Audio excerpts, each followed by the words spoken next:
Di jalan yang sunyi, kita melihat banyak orang yang bertanya tentang ideologi yang dulu begitu hangat, namun kini kadang terasa jauh.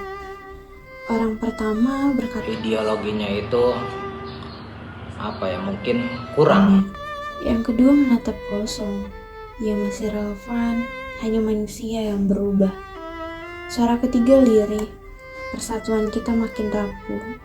Yang keempat menambahkan, tantangannya bukan negara, tapi hati yang mulai terpecah. Dan suara kelima, yang paling muda berbisik, aku takut negaraku, generasiku, lupa cara mencintai bangsanya.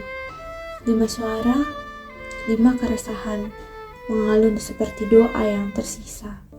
Dan di tengah kesedihan itu, Pancasila tetap berdiri, menunggu kita pulang. Apa kata mereka tentang ideologi kita? Hal utama yang harus dilakukan sebagai pelajar ataupun anak muda, maka jangan terlalu jauh untuk bergaul terkait dengan hal-hal yang bisa mempengaruhi tadi, yaitu pakaian, cara, termasuk sikap. Jadi jauhi hal tersebut. Kalian harus berpegang teguh tetap pada ajaran yang sudah disampaikan oleh orang tua kalian, oleh guru kalian sebelumnya. Menurut saya, budaya asing itu sebenarnya tidak selalu berdampak buruk. Seperti cara untuk melestarikan itu seperti remaja mengikuti baju-baju adat, fashion, dan konten-konten kreator. Kemudian untuk meningkatkan nilai Pancasila itu seperti kita lebih rajin untuk bergotong royong. Yang pertama itu melalui unsur pendidikan, kita bisa mengintegrasikan nilai-nilai Pancasila melalui kurikulum sekolah. Terus yang kedua, kita bisa melalui pengenalan atau pembelajaran sejarah dan makna Pancasila itu sendiri. Yang kedua, bisa melalui unsur keluarga, mengajarkan tradisi dan nilai-nilai budaya lokal. Pertama, itu dari diri sendiri kan. Gimana caranya kita mempresentasikan keluar atau ke konten sosial media. Sekarang kan zamannya teknologi nih. Itu kayak media TikTok atau apa. Kita gimana caranya mempersembahkan itu namanya budaya kita, misalnya kayak bahasa kita kan kayak bahasa Sunda, Jawa, atau apa bisa kita mempresentasikan. Sekarang kan di Bangkok, Thailand juga kan sudah ada yang namanya Bangkok Jawa ya. Jadi itu satu. Cara melestarikan itu sebenarnya bisa melalui internet ya. Kan sekarang lagi banyak nih konten kreator, mungkin melalui TikTok atau media sosial lainnya. Jadi kita bisa mempromosikan budaya lokal kita melalui media sosial yang kita punya. Jadi caranya kayak jenis makanan, pakaian, sama adat-adat istiadat makanan di budaya lokal. Nah, kalau itu masalah budaya asing, nggak apa-apa kita sering sesekali atau kita juga ya menggunakannya, tapi harus menyesuaikan. Kalau bisa jangan terlalu menunjukkan budaya asing dibanding budaya lokal sendiri. Karena kenapa? Kalau kita terlalu menunjukkan budaya asing, budaya lokal itu akan kayak tertumpah kan. Jadi orang asing pun di luar sana nggak akan tahu budaya kita gimana gitu. Nah, alangkah baiknya kita hindari. Sesekali kita juga harus bisa mempromosikan budaya lokal kita, memberitahu di luar sana kalau kita juga punya adat istiadat yang bagus, yang menarik, sama pakaian yang unik-unik, sama makanan-makanan yang memang udah kalah enaknya di luar sana juga. Itu sih menurut gue. Dan sudah pasti ada perbedaan ideologi atau pendapat dan gagasan begitu dalam bidang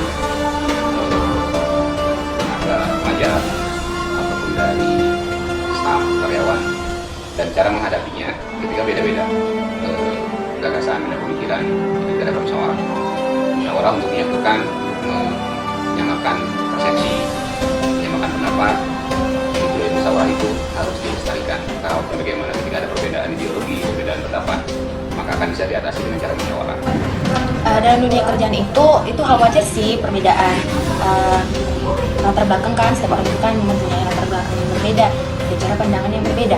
Cara mengatasinya itu ya seperti bersikap profesional aja gitu sama rekan kerja, terus tidak membawa perbedaan ideologi itu ke dalam pekerjaan. Karena ya kalau kita punya perbedaan itu ya cukup jangan dibawa gitu ke dalam pekerjaan, kayak pribadi aja. Terus serta menghormati sesama rekan kerja. Perbedaan ideologi itu pasti ada, ya. Perbedaan ideologi pasti ada. Cuman ya kalau ditanya cara mengatasinya, bagaimana Pak cara mengatasi perbedaan ideologi? Satu, kita menghindari debat, ya. Menghindari debat, saling menghormati perbedaan. Terus kalau misalkan emang terpaksa harus berdebat, ya kita harus bisa mencari titik temu dari perdebatan ideologi yang kita bahas itu. Apalagi sekarang saya bekerja di kantor, satu kantor dengan orang asing, TKA gitu, orang Cina, Taiwan, dan juga India dan Korea. Jadi mungkin beberapa banyak perbedaan pendapat kan. Gimana caranya kita mempersatukan ideologi perusahaan kita? Yang satu mungkin adanya bermusyawarah, komunikasi maupun diskusi. Kalau menurut saya nih, cara mengatasi perbedaan di dalam pekerjaan itu kita cukup menghargai setiap pendapatan orang, karena latar belakang orang itu berbeda-beda. Kita nggak bisa memaksakan pendapat kita harus sesuai dengan pendapat orang lain. Itu sih menurut saya. Beragaman ideologi di masyarakat tergantung bagaimana kita menyikapinya. Kalau memang keberagaman itu kita arahkan ke hal yang positif, maka akan menjadi manfaat buat kita. Tapi ketika perbedaan kita arahkan ke hal yang negatif, maka menjadikan bencana dan konflik. Oleh karenanya, ketika ada perbedaan jangan terlalu bermasalahkan, tapi kita menikmati dari semua perbedaan yang positif. Ya, menurut saya sih keragaman ideologi di masyarakat itu bisa berdampak positif maupun negatif. Itu tergantung kita. Nah, misalnya kalau berdampak positifnya itu masyarakat jadi lebih terbuka, kreatif sama sesama kita gitu. Sedangkan kalau misalnya itu dari sisi negatifnya itu mereka tuh seperti ada perbedaan adu argumen. Kalau untuk ini menurut saya dampaknya positif. Yang pertama, kenapa adanya berbeda-beda pendapat, jadi bisa menambah wawasan suatu masyarakat tersebut. Kayak misalnya ideologi politik kita kan beberapa punya pilihan nih untuk menentukan siapa pemimpinnya, itu kan harus perlu adanya ideologi jadi untuk memutuskan siapa pemimpin kita. Menurut saya Kalau guru-guru dampak positifnya mungkin ada ya, salah satunya adalah bagaimana cara kita berpikir kritis untuk anak-anak ya. Terus kita juga bisa membangun toleransi melalui ideologi itu. Kalau misalkan mungkin dampak negatifnya itu ya seringnya terjadi polarisasi, pengkotak-kotakan sama adanya konflik perdebatan. Biasanya itu yang terjadi melalui kekurangan atau negatifnya ideologi itu. Nah, kalau untuk keberagaman ideologi itu sebenarnya ada pun membawa positif sama negatif. Mungkin kalau positifnya itu masyarakat jadi lebih terbuka, lebih kreatif dalam melakukan hal kayak konten kreator ya. Nah, kalau untuk negatifnya itu kalau kita tidak bijak dalam menyikapi hal tersebut, kayak dalam konten kreator nih kita membuat video yang mungkin di luar nalar, itulah dampak negatifnya. Karena zaman sekarang yang menggunakan gadget itu di hal-hal yang nggak baik. Itu sih menurut saya. Ataupun yang baiknya. Kalau bicara negara, tentang ideologi negara, kita tahu bahwa khusus Indonesia mempunyai dasar negara termasuk ideologi yang terkandung dalam Pancasila. Itu merupakan ideologi bangsa kita, bangsa Indonesia. Dan ketika kita sebagai bangsa Indonesia ataupun negara kehilangan ideologinya, maka tumbuhlah kehancuran negara tersebut. Karena dengan adanya ideologi negara, ideologi bangsa, maka itu menjadikan satu negara, satu bangsa bisa bertahan dan bisa bersaing dengan negara-negara lain. Karena orang-orangnya harus berpegang teguh pada ideologi yang ada, khususnya kalau Indonesia dengan ideologi Pancasilanya. Menurut saya sih kalau suatu negara kehilangan ideologinya, dampaknya itu akan semakin besar. Kenapa? Karena ideologi itu ibaratkan arah dan kompos bagi negara kita. Dampaknya buruk sih kalau menurut saya. Karena nantinya tidak ada pendapat cara. Pasti kalau misalkan ideologi di Indonesia ini hilang, dampaknya yang pasti hilang arah dan tujuan. Tujuannya nggak jelas mau dibawa kemana. Ideologi Pancasila kan jelas ideologi negara kita itu. Yang kedua pasti disintegrasi sosial. Kehilangan ideologi itu sangat dampaknya buruk banget ya. Itu tidak ada kesatuan dalam negaranya. Mungkin kita saling ideologi, saling mementingkan diri sendiri.